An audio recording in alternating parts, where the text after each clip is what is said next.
Joseph Ratzinger was a scholarly pope, considered one of the greatest theologians in the Church's modern history. His line of thinking was shaped from a lifetime dedicated to the study of theology, a path that has enlightened many minds and guided many hearts toward the faith. While reading his opera Omnia, his text, you can see that he's a professor that writes like a professor. He approaches his students with very advanced language, as professors do.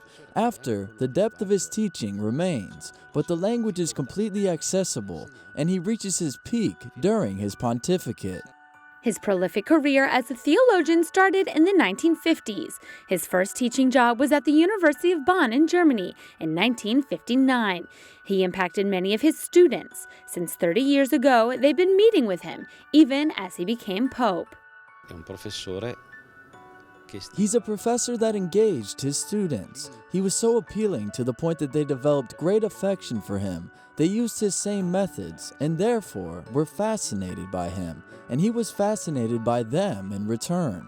One of the most important scholarly legacies Benedict XVI leaves behind is the faith-reason dialogue. He preached by example, even debating with intellectuals with stark contrasts in opinion, like Jürgen Habermas.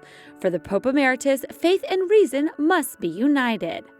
Fe y razón se necesitan y complementan, no solo para una comprensión meramente intelectual, sino también para alimentar verdaderas esperanzas en la humanidad. His theological literary work is very vast. He has almost 600 publications, among which his 3 volumes on Jesus of Nazareth stand out. They are bestsellers that frame the historical figure of Christ.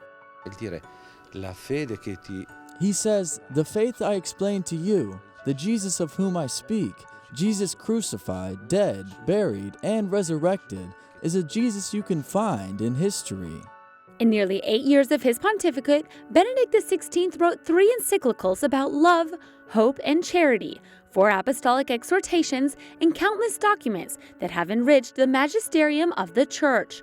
Also, his catechesis about the fathers of the Church, women, the lives of the saints, and prayer are notable. They are the valuable legacy of one of the most renowned intellectuals of recent times.